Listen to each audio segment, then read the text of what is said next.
I think Sabha is also available. Sabha, can you explain what answer did you write? Or do that? I mean, speak. My mic is not working. Okay. No issues. Arishi can explain.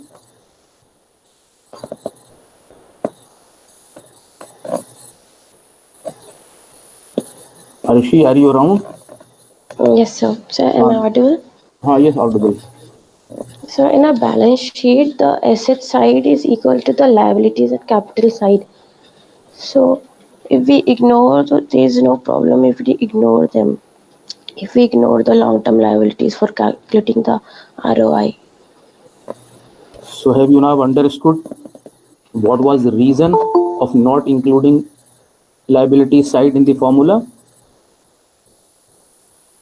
Or you still need some clarification? Need clarification, sir. Okay. Junaid also provided the correct answer. Junaid, Subi Ahmed, Misam Abbas, Arshi Muin, and Sabah Kamar. These were five who provided correct answer. So if it's not clear from Arshi, let Junaid explain. Junaid, are you around? Junaid. Okay, Subia, Yes, sir. explain. So in the balance sheet, we have two columns, and on the left hand side, we have capital, current liabilities, and long term liabilities, while on the right hand side, we have fixed assets and current assets. So if we the sum of the total of both the sides are equal, so we can also say that capital plus long term liabilities plus current liabilities is equal to fixed assets plus current assets. So if we take current liabilities on the left right hand side, we will get that capital plus long term liabilities will be equal to fixed assets plus current assets minus long term liabilities. So sir, the calculation of both these things are equal, so we can ignore the long term liabilities and capital instead of fixed assets plus current assets minus I current hope I liabilities. hope this is clear. I can sorry, if you can recall what discussion we had while calculating fixed assets turnover. The I should have explained to you that profitability is merely not a function of sincerity of management. Profitability of any company should not only be seen based on the seriousness or efficiency of management. It should also be seen in terms of resources owners are providing to the company, in terms of resources that the owners are providing to the company. Suppose you are working for a company and the company does not provide you bare minimum resources. It does not equip you with at least what is minimum required for you to function properly. So naturally your performance will not be very effective. See, you are working for a company, to bare minimum facility, you should have a place to sit, a comfortable place to sit, good means of communication. Suppose there is no connectivity in the office that you are working, you hardly get connected to the people, you don't get required bandwidth, and your job is to contact people online. So how can you do that? It will be difficult. If suppose company asks you to go and meet people and you don't have required a conveyance facility. So when we are calculating such ratios, we should also find out what resources are being available or being provided to the management. Only then their performance should be judged.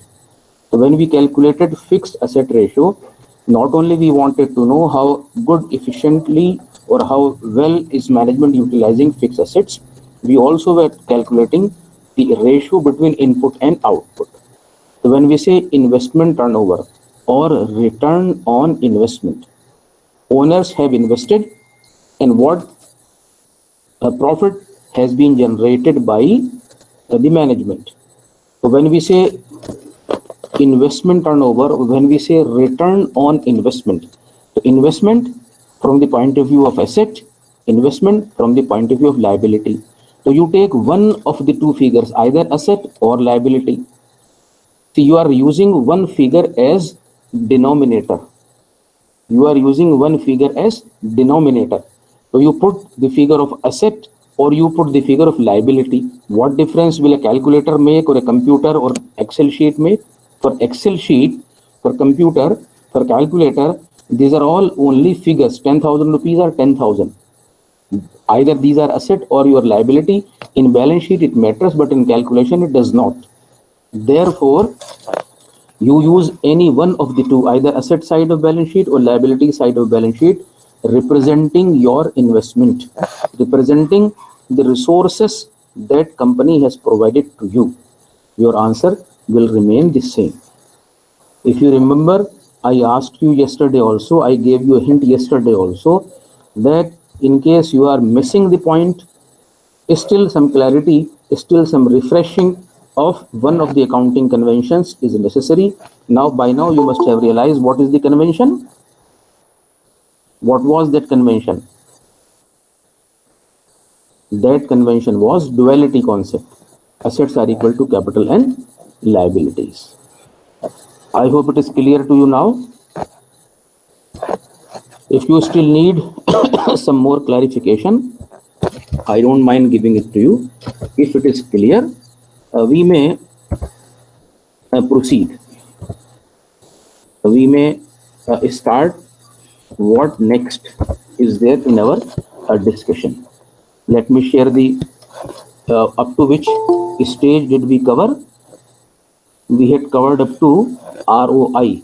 EPS also we had, okay, we were there discussing EPS and DPS.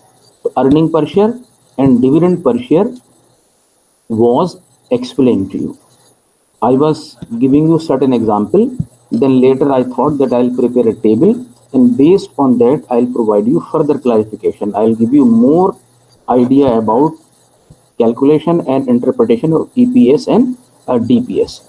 But still, if you have anything to ask on whatever we have discussed so far, I'll repeat. If not, then I'll explain to you this concept was explained to you yesterday also. Earning per share and dividend per share. Earning per share means the amount of money a company earns, and this is when divided by number of shares you get EPS, earning per share. If you have 1000 shares, so how much each share will, in proportion to shares. If you have 10 shares, it will be multiplied by 10 once you have calculated per share. So EPS and DPS, how much dividend is company paying per share. The value of share could be 10, could be 100. Now, this is an example. If the meaning and calculations are clear, then this is an example based on which certain clarifications may be sought that will improve your understanding. Only look at the first two rows of the table, EPS and DPS. Which company, in your opinion, is doing better?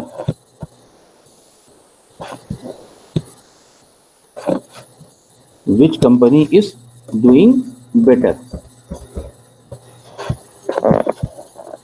Do you see the table on your screen?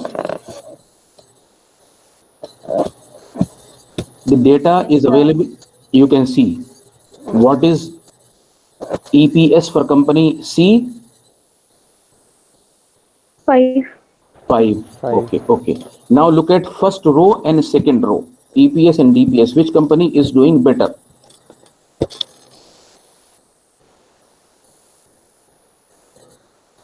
Sir, B.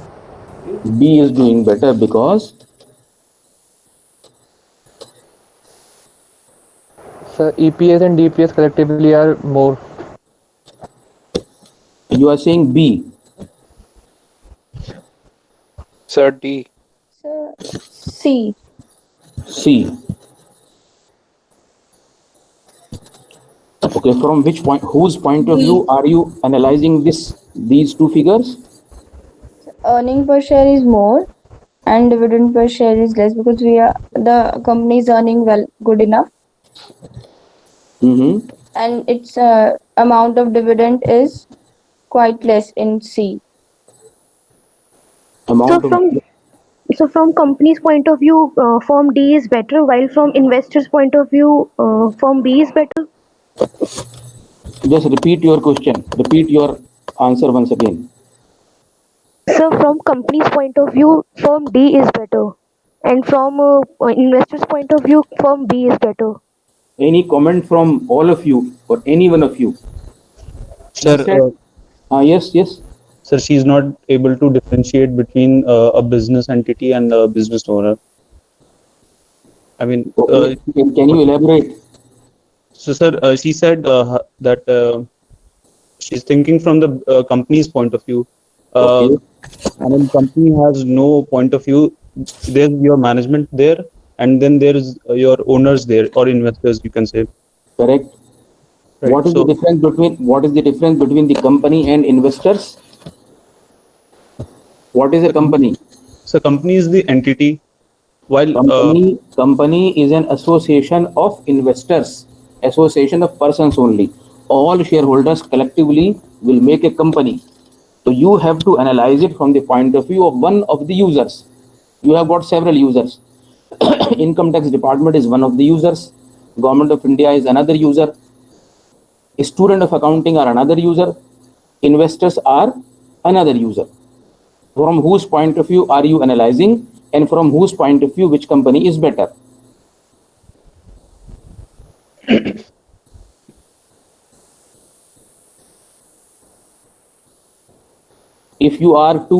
If suppose you have invested money in the company, this question is for all of you. You have already invested money. Which company in one of these? Suppose you all have invested your money in one of these companies. Consider your company as D, consider your company as C, and then tell me, are you satisfied? no, sir. Okay, why not? For example, which company you invested your money in and you are not satisfied? For example, if I invested in D, although the company's earnings are high, but they are not giving away enough dividend. Okay. Any other answer? Let us say that take this question again now in a different direction. You are all willing to invest based on the performance of companies. You are willing to invest, and this trend is there more or less the same in all the companies for the past, maybe not more than say 1 year or 2 years. Trend is same. In which company would you like to invest? In which company would you like to invest? Sir, in company B, because its dividend per share is the maximum out of the 4. The dividend per share is more and earning per share is Comparable to others. comparable to others. So your decision would be based on DPS or EPS?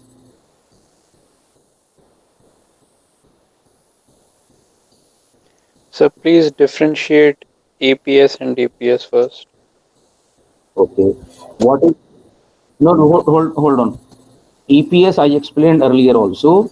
EPS means earning per share. If company has got 1 lakh rupees, company's profit is 1 lakh, number of shares are 10,000, so earning per share will be 10. If company has earned 10,000 rupees, number of shares are 100, so 10,000 divided by 100, that is EPS, earning per share. And dividend per share means dividend that company pays to shareholder. Now recall profit and loss appropriation account. See, this has been told to you time and again. I'll continue saying that this is all, everything is dependent on previous section, and previous chapter is dependent on previous to that. If you can recall the contents of profit and loss appropriation account, we showed this much is the profit. From this much profit, how much it is being reappropriated and where. What is company doing with the profit it has earned? It is paying taxes, it is paying to preferential holder, it is paying dividend, and then it is retaining something. So dividend that company pays as a part of profit is known as dividend per share. If you are holding 1 share, you will get dividend per share. Suppose company is paying ₹2, you will get ₹2. If you are holding 10 shares, you will get 20 rupees. If you are holding 1,000 shares, you will get 2,000 rupees as a investor or as a shareholder. So dividend per share. Now the question is, on what basis do you take a decision which one is better, based on DPS or based on EPS? Dividend per share. Okay. If company pays you more dividend, you will go for that company. Yes, sir. Okay. Yeah. So,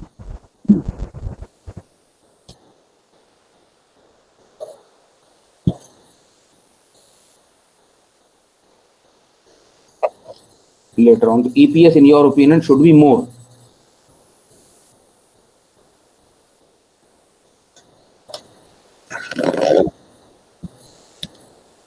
Okay.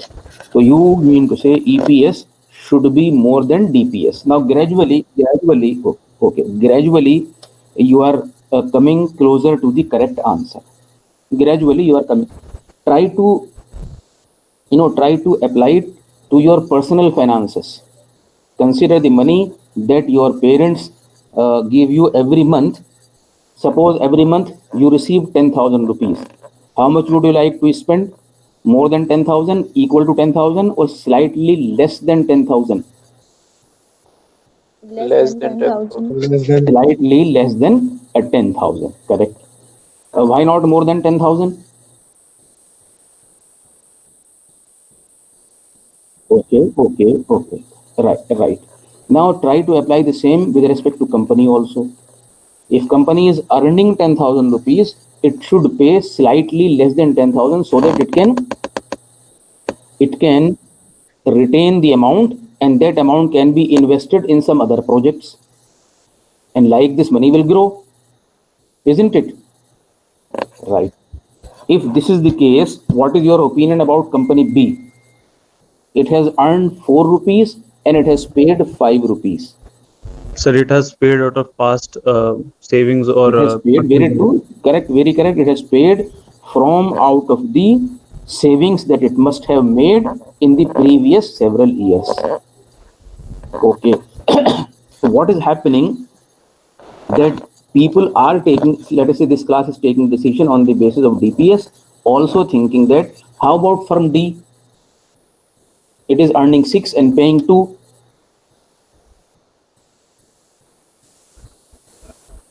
Okay. Mm-hmm. So it is paying less, not so for paying. us it is not good Because for the share.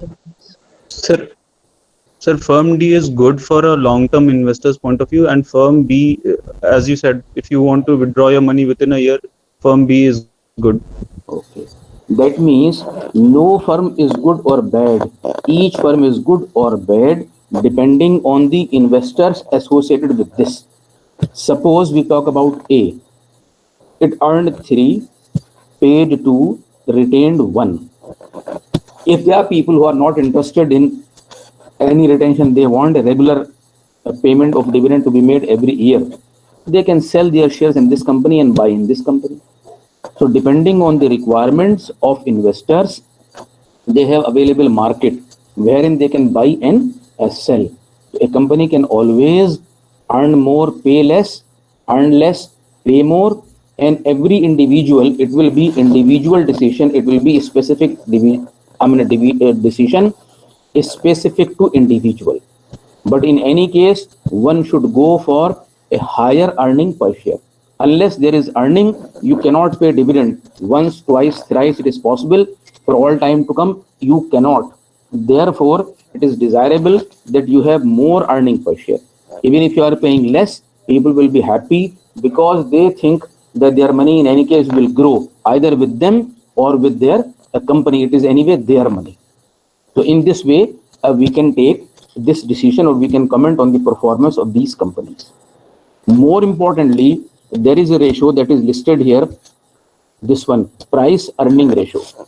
Price earning ratio. This ratio is something which you will find in most of the newspapers, or most of the, I think I have just made this price earning ratio. Let me change it for PE ratio, price earning ratio.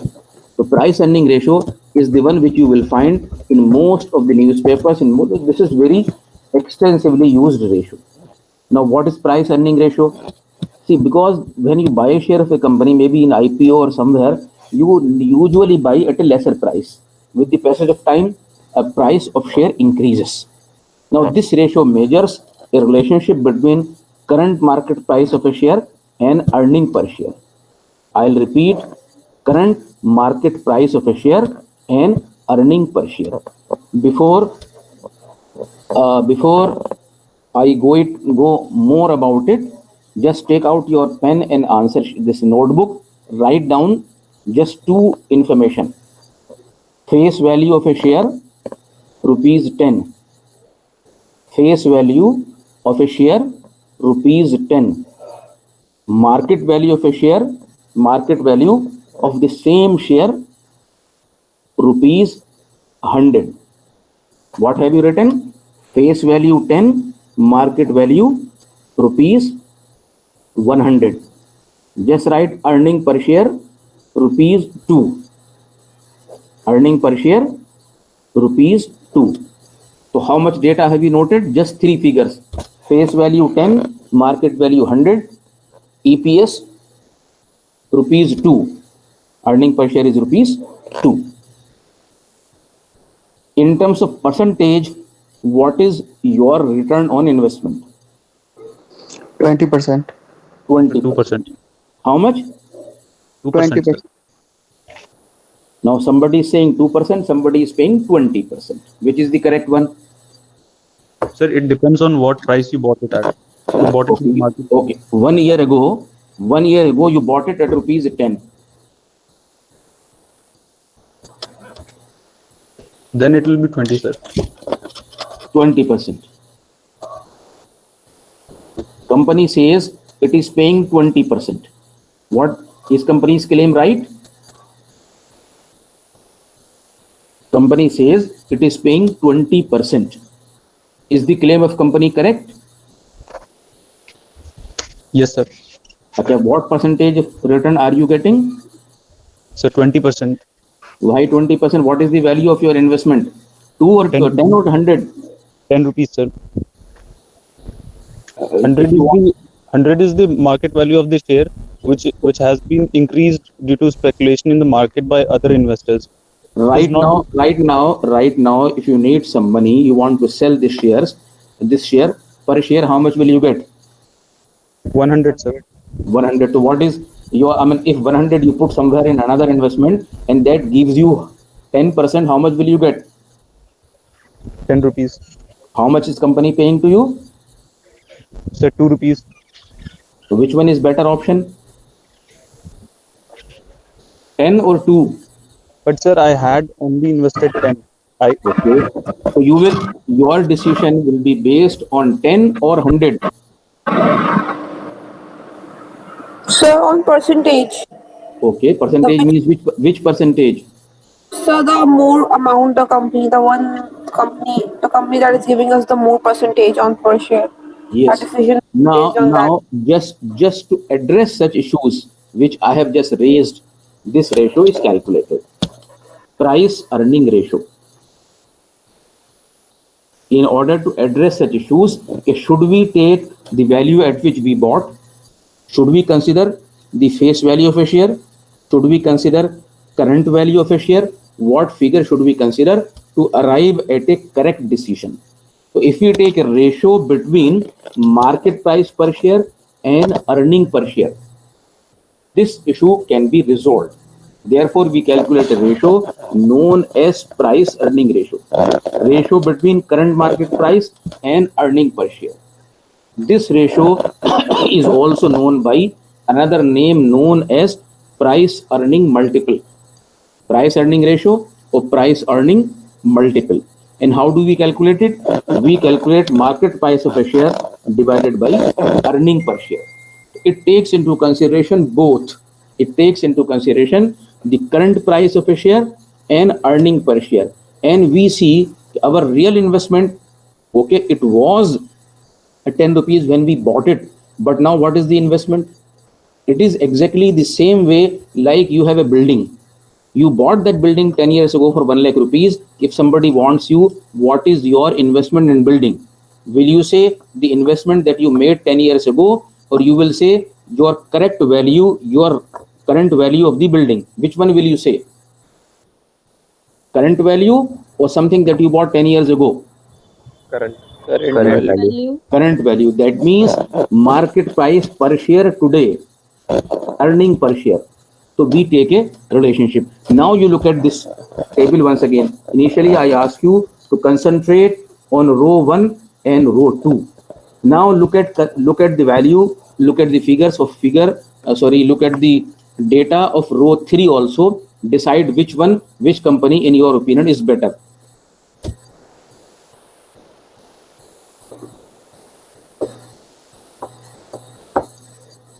Which company is better?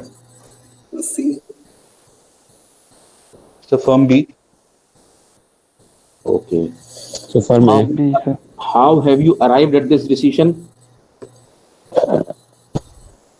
You say B Market is price. better. Sorry? Market price divided by earning per share. So what do we write here? PE ratio, price earning ratio. What will be the ratio here? So 10, 10. How about the next one?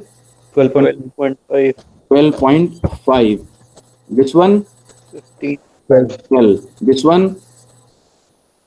6 point 6.66.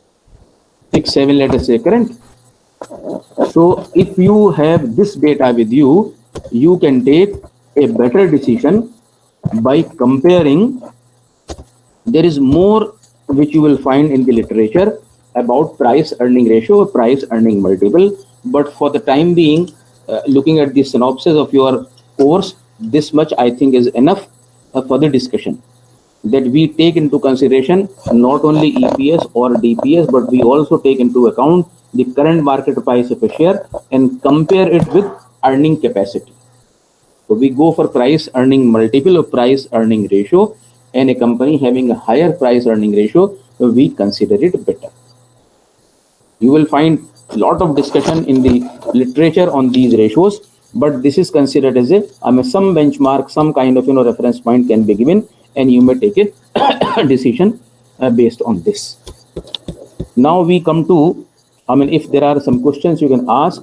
If not, we can come to the this one. We can take what is there in our discussion. Next slide. sir, We have yes. so can you return back to the previous slide number 22? So you were explaining slide number 22, sir. Just 1 second. Let me check. This is 21. Okay, this 22. Yes. Sir, you told us that we concluded that firm B is better than all of the rest because its PE ratio is better. Okay. But you told us that the DPS the DPS is desirable to be greater than the EPS. So EPS is desirable to be greater than DPS for the company to run. Okay. So I'm not able to get it properly. Okay. EPS tells you how much earning per share is there in a company. DPS, how much is company paying? Market price. See, when you buy a share of a company, when you invest in the shares of a company, what do you look at? What are your expectations?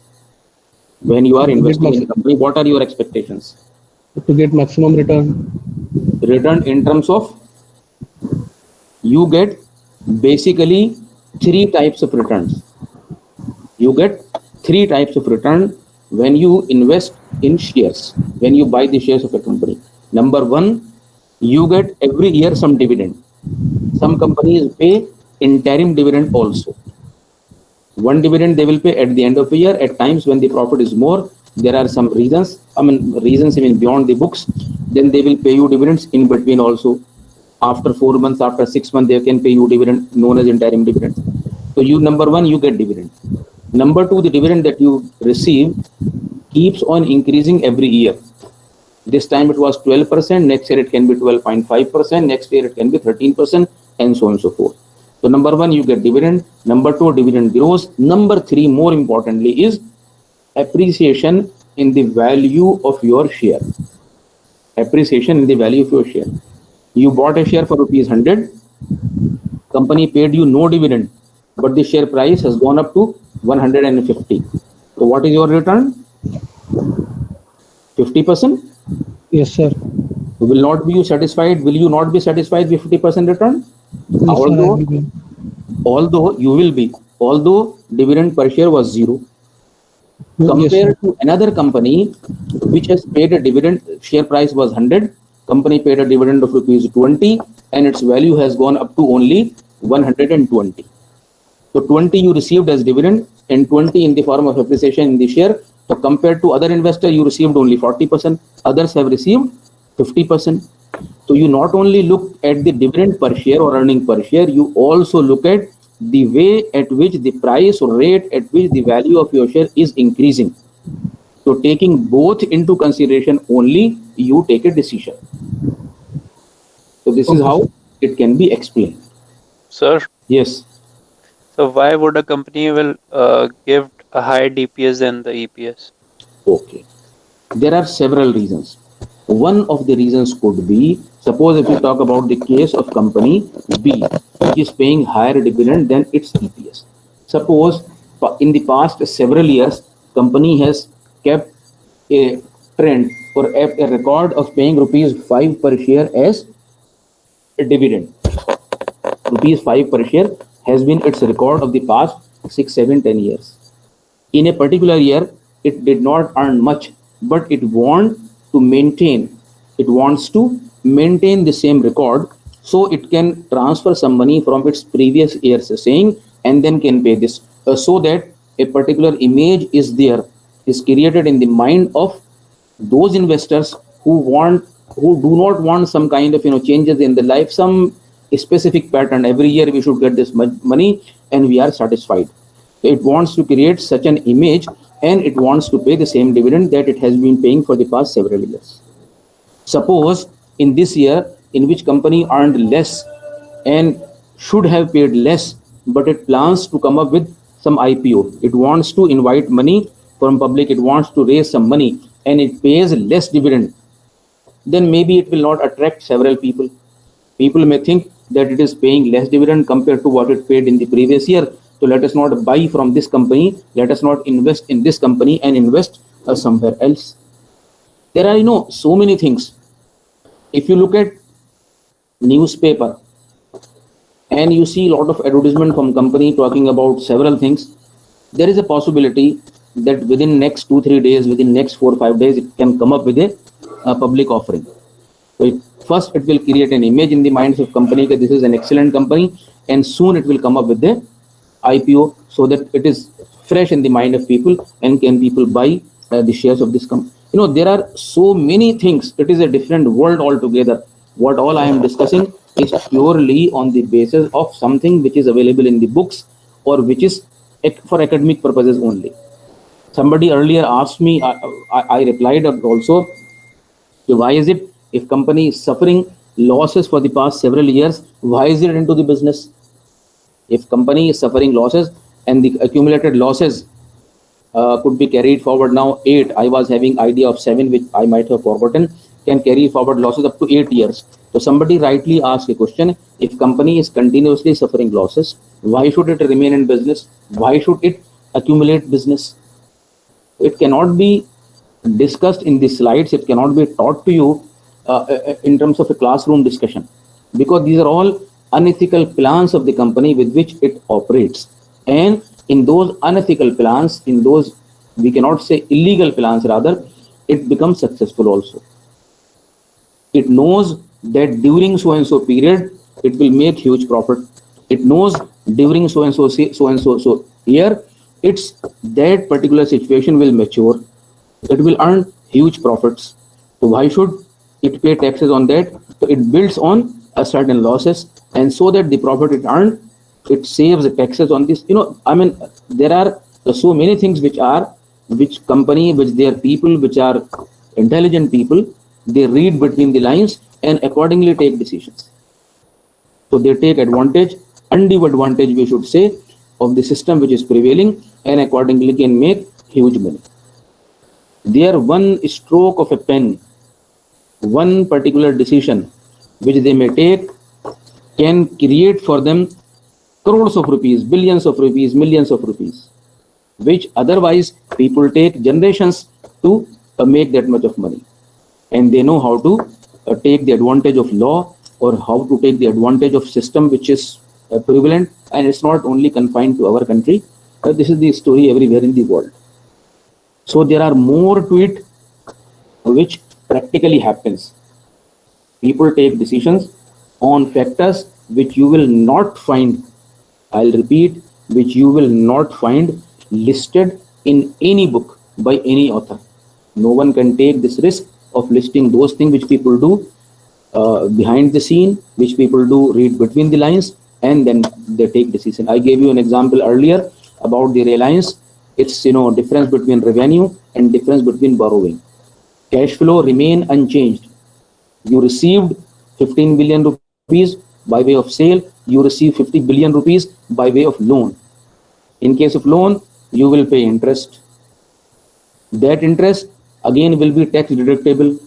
In case of revenue, it will be your income. You will end up paying 33% tax. So plus 33 minus 6, or minus 33 plus 6, you see what difference will it make? 40% difference will it make. When people are struggling to survive at 2%, 3%, somebody is making a difference of 40%. Will he survive, or some others will survive? I mean, we can perhaps discuss it for long. So let us come back to discussion we were having. So this was last in your group of profitability ratios. Then we go to the last group of ratio known as capital structure ratio. I'll take you here, capital structure ratio. These were the one that we were discussing wherever we, yes, price earning ratio we have discussed. Now capital structure ratios. Let me explain to you the meaning of term capital structure. A company can be formed using primarily two sources of capital. One, equity, the other, debt. That is loan. Like a sole trader can start business entirely from his own money, or partly from his own money and partly from others' money.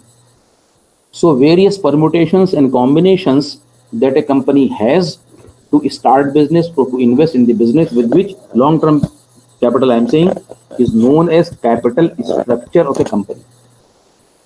20% equity, 80% loan, 80% equity, 20%. Any question? Can somebody mic is on. Can you mute your mic? Some problem is there with somebody. So capital structure ratio, capital structure refers to the various sources used by the company on long-term basis with which it is running its company. So primarily there are two, like equity and debt. Equity may have several forms, debt may also have several forms, but primarily it would remain capital structure. So whatever are various forms of capital, various kinds of capital with which a company is running will be known. Who is this making this nonsense? By kindly close your mic. Mute your mic. Who is having this problem? So that is known as capital structure. Now, Muzammil, can you just unmute your, just mute your mic? So known as capital structure ratio. I think, oh yes, somebody reminded, Aisha reminded that we have not covered retention ratio. Let me just give you is something very small. Retention ratio. Look at DPS. DPS means dividend per share. This I think it is listed here, and we forgot to discuss dividend. Which one? Retention ratio. Where was it? Yes, retention ratio. Suppose company earned rupees 10. It paid a dividend of rupees 6. So how much did it retain? It earned rupees 10. 4. Yes. So how much it had paid? 6, and it retained 4. So 60% is payout ratio and 40% is retention ratio. 60%, whatever it pays of the total money, that is its percentage of payment, and whatever it retains, it is percentage of retention. How much money it has retained and how much it has paid. It has earned 10. If it is paying 2, so 20% becomes payout ratio. And if it has retained, naturally, if it pays 2, it will retain 8. So its retention ratio would be 80%. So that is the meaning of retention ratio. So before I move on, just now you write your roll number in the chat box. Write your roll number in the chat box now. Start writing fast.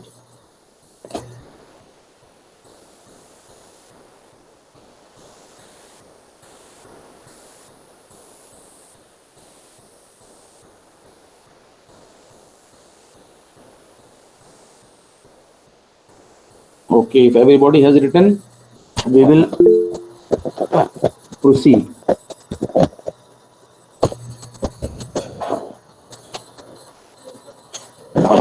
Has everybody written now? Let me proceed now. Sharif Javed was the last one to write. So let's now go back to the ratio that we were discussing. I was explaining you the capital structure. Is the meaning of capital structure clear to you? I mean, capital structure means the total capital with which a company is running business on long-term basis. It can be a combination of debt and equity. There can be various forms of debt. There can be various kinds of equity, but broadly, the meaning of these two we would have explained earlier also. Equity means people are owner of the company and their return is dependent on profit. More profit, more return. Less profit, less return. No profit, no return. As against another kind of capital, which is debt. Debenture, preference shares, there are several types. If company has more profit, it doesn't matter to them. If company has less profit, still it doesn't matter to them. They enter into an agreement that company will pay them some fixed money, 5%, 8%, 10%, 15%, and whatever is the percentage, company will pay them irrespective of the profit company makes or even the losses company suffers. That is the broad difference between equity and debt. In order to explain to you various effects of capital structure on the profitability of the company or on several things of the company, we may take an example.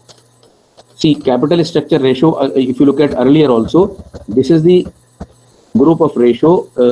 Here we go. Yes, capital structure ratios. We will discuss 3 categories of ratios here. Debt equity ratio, total debt to equity ratio, and financial leverage. First, let me explain to you about debt equity ratio. See, the word itself is clear. Debt equity. So what do you do here? What do you do here? You calculate, you divide debt by equity, you get this ratio. Or you place debt at one place, write ratio, and you write here equity. It becomes your debt equity ratio. So from the balance sheet, take out all the figures of debt, take out all the figures of equity, put one is to other, one close to other, you get debt equity ratio. It suggests if company is having in all rupees 10 as capital, 2 is debt, then equity will be 8. If debt is 3, company will have 7 as equity. If debt is 1, company will have equity as 9. So a higher debt equity ratio is desirable or lower is desirable? Lower. Lower. Lower means it can be 0. Lower can be 0 also. 0 is to 1 or 1 is to 9 or 1 is to 2. 1 is to 2. Okay. You should have, if the total capital is 3, so 1 should be debt and 2 should be equity. Okay. Any other answer?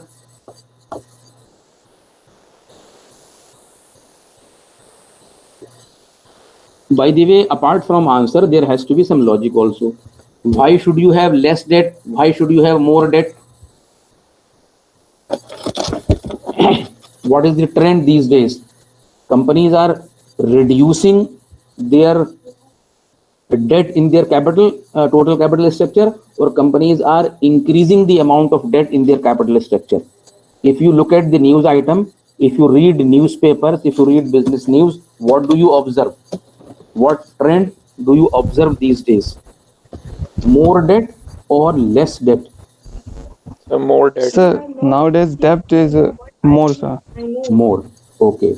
Now I'll request all of you to check the recent developments which have happened in the Navaratna company of our country known as SAIL, Steel Authority of India Limited. Read some of the news items of the past few days, past 1 week, and then we will take up this matter next week. It will answer most of the questions. Let me now carry on to explaining to you the issues related to higher debt or lower debt. Look at this particular slide. This one.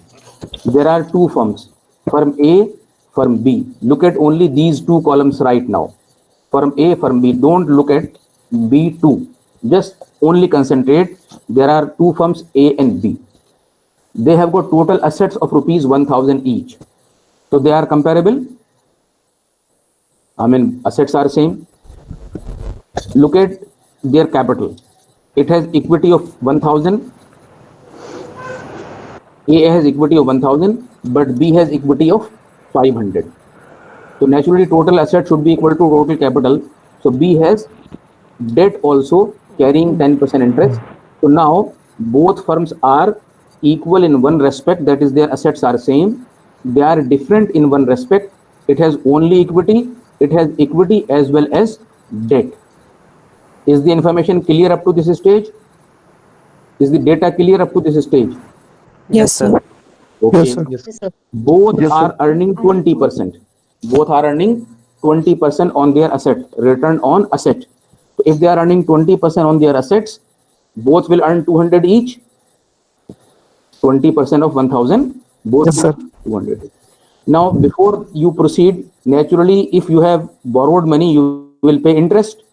So because firm B borrowed 500 rupees on which it is paying 10% interest, so it has paid 50. This firm will pay no interest because there is no borrowing. So it has paid interest. So what will be the earning after interest and before taxes? After interest, its earning will remain same and its earning will be reduced to 150. Because from 200 it has paid interest of 50, its earning are 150. Now then both will pay taxes. For the simplicity of calculations, we have assumed 50% tax rate. So on 200 it will pay 100, on 150 it will pay 75. The earning after interest and taxes will be 175. How many number of shares will be there in each company? Because it has got 1,000 share, 1,000 equity, assuming value of share rupees 10, it will have 100 shares. It is having 500 equity, assuming value of a share rupees 10, it will have 50 number of shares. What will be EPS earning per share? On 100 shares, it has got made 100 rupees, so will be EPS will be 1 rupee per share. On 50 shares, its earning are 75. Number of shares are 50, so it will pay 1.50 per share. 1 EPS, 1.5 EPS. Which one is better?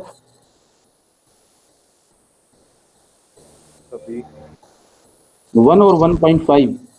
1.5. 1.5, sir. Which company is better, A or B?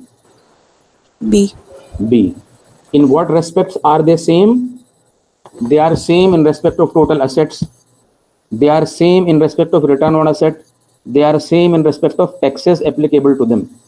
In what respect both these firms are different? They are different only on the basis of their capital structure. I think we are exceeding our time. We will continue it in the next week. There are certain questions which I may post for you to think on, but we will continue it in the next week. You may quit because you need to join.